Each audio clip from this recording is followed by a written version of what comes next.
Greetings from জিপ্যাক software. জিপ্যাক standard এডিশনে কিভাবে একটি সেলস অর্ডার ক্রিয়েট করবেন সেই প্রসেসটি দেখাবো। সেলস মডিউলে গিয়ে সেল অর্ডার পেজটি ওপেন করছি। এই সেলস অর্ডার পেজের অ্যাডভান্টেজ হলো আপনি একটি সেল কোটেশনের এগেইনস্টে সেল অর্ডার ক্রিয়েট করতে পারবেন। প্রসেসটি খুবই ফ্লেক্সিবল এবং মিনিমাল কিছু ডেটা এন্ট্রির প্রয়োজন হয়। এখন আমি একটি সেলস অর্ডার ক্রিয়েট করে দেখাচ্ছি। প্রথমে ডেট সিলেক্ট করে নিতে হবে। কাস্টমার নেম ফিল্ডে যেই সকল কাস্টমারের এগেইনস্টে সেল কোটেশন ক্রিয়েট করা হয়েছিল শুধুমাত্র সেই সকল কাস্টমারগুলোই এই ফিল্ডে শো করবে। আমি একটি কাস্টমার সিলেক্ট করে নিচ্ছি। কোটেশন নাম্বারে এই সিলেক্টেড কাস্টমারের এগেইনস্টে যা কোটেশন ক্রিয়েট করা হয়েছিল শুধুমাত্র সেগুলোই শো করবে। আমি এখন একটি সেল কোটেশন সিলেক্ট করছি। দেখুন গ্রিডেও অলরেডি এই কোটেশনের সকল ডেটাগুলো অর্থাৎ ডিটেলসগুলো চলে এসেছে। আপনি একটি ডিউ ডেট দিয়ে নিতে পারেন। যেই ডেটের মধ্যে এই অর্ডারটি ডেলিভারি করতে হবে সেই ডিউ ডেটটি আপনি দিয়ে নিতে পারেন। আমি 15 ডেজ দিয়ে নিচ্ছি। চাইলে যে কোনো রিমার্কস অ্যাড করতে পারেন। এখন আমি যেই প্রোডাক্টগুলোর জন্য সেল অর্ডার করব সেই প্রোডাক্টগুলো প্রথমে বামের চেক লিস্ট থেকে সিলেক্ট করতে হবে। এখানে আপনি quantity, unit price, discount, VAT entry করতে পারেন। আমি ধরে নিচ্ছি প্রথম আইটেমের জন্য অর্ডার 10 কোয়ান্টিটি এবং সেকেন্ড আইটেমের জন্য 7 কোয়ান্টিটি। চাইলে আপনি ইউনিট প্রাইস এডিট করতে পারেন, ডিসকাউন্ট অ্যাড করার সুযোগ রয়েছে, এছাড়াও ভ্যাট অ্যাড করার সুযোগ রয়েছে। আমি প্রথম আইটেমটির জন্য 5% ভ্যাট অ্যাড করে নিচ্ছি। অ্যামাউন্টগুলো চেঞ্জ হয়ে গিয়েছে, টোটাল অ্যামাউন্টটিও শো করছে।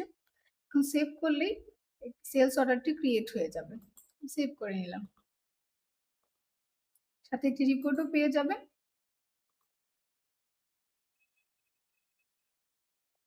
এই রিপোর্টটা আপনি চাইলে ডাউনলোড করতে পারেন অথবা ডিরেক্টলি কাস্টমারকে ইমেইলের থ্রুতে সেন্ড করতে পারেন। আমি দেখিয়ে দিচ্ছি। ইমেল বাটনটি পাচ্ছেন, ক্লিক করলাম। এখানে কাস্টমারের ইমেল অ্যাড্রেসটি চলে আসবে। সেন্ড ইমেল ক্লিক করলেই কাস্টমারের কাছে ইমেলটি সেন্ড হয়ে যাবে। ইমেলটি সেন্ড হয়ে গিয়েছে। আমি ইমেলটি দেখিয়ে দিচ্ছি।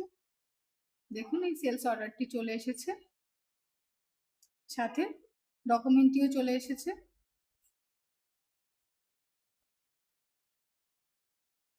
যদি এই সেলস অর্ডার ক্রিয়েটের সময় কোনো ভুল এন্ট্রি হয়ে থাকে তাহলে এডিটর পেজের মাধ্যমে এটি এডিট করতে পারেন অথবা ডিলিট করতে পারবেন। এখানে এডিটর পেজটি রয়েছে।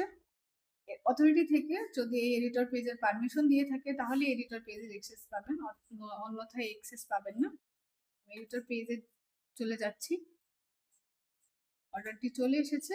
এখানে আপনি ডিটেলসগুলো চেঞ্জ করে নিতে পারেন। আমি একটি আপডেট করে নিচ্ছি। লক্ষ্য করুন আমার কোয়ান্টিটিটি আপডেট হয়ে গিয়েছে। এই সেলস অর্ডারের এগেইনস্টে যদি একটি সেল ইনভয়েস ক্রিয়েট করা হয় তখন এই এডিটর পেজে এই সেল অর্ডারটি আর শো করবে না। কিভাবে সেল অর্ডারের এগেইনস্টে সেল ইনভয়েস ক্রিয়েট করতে হয় তা নেক্সট ভিডিওতে দেখানো হয়েছে। স্ট্যান্ডার্ড এডিশনে আরও কিছু অ্যাডভান্টেজ রয়েছে। আপনি একটি ডেট রেঞ্জে কয়টি সেল অর্ডার হয়েছে তা দেখতেও পারবেন, ইভেন ডাউনলোডও করতে পারবেন বিভিন্ন ফরম্যাটে। এখানে টুডে ইনভয়েস লিস্টে চলে গেলাম। এই ডেটে একটি সেল অর্ডার করা হয়েছিল, তো এটি শো করছে। ক্লিক করলাম। এই সেল অর্ডারের সকল ডিটেলস অর্থাৎ ভাউচার নাম্বার, কাস্টমারের নেম ও কোয়ান্টিটি সকল ডিটেলস অর্থাৎ শো করছে এখানে। আপনি চাইলে এটি ডাউনলোডে ক্লিক করলে পিডিএফ ফরম্যাটে ডাউনলোড হয়ে যাবে। এছাড়াও এক্সপোর্টে ক্লিক করে আপনি পিডিএফ, এক্সেল ও ওয়ার্ড ফরম্যাটেও ডাউনলোড করে নিতে পারেন। এভাবে স্ট্যান্ডার্ড এডিশনে সেলস কোটেশনের এগেইনস্টে সেল অর্ডার ক্রিয়েট করতে পারবেন। আশা করি ভিডিওটি আপনাদের জন্য হেল্পফুল হয়েছে। সেল অর্ডার রিলেটেড যে কোনো কোশ্চেন থাকলে স্ক্রিনে দেওয়া নাম্বারে আমাদের সাথে যোগাযোগ করতে পারেন। ধন্যবাদ।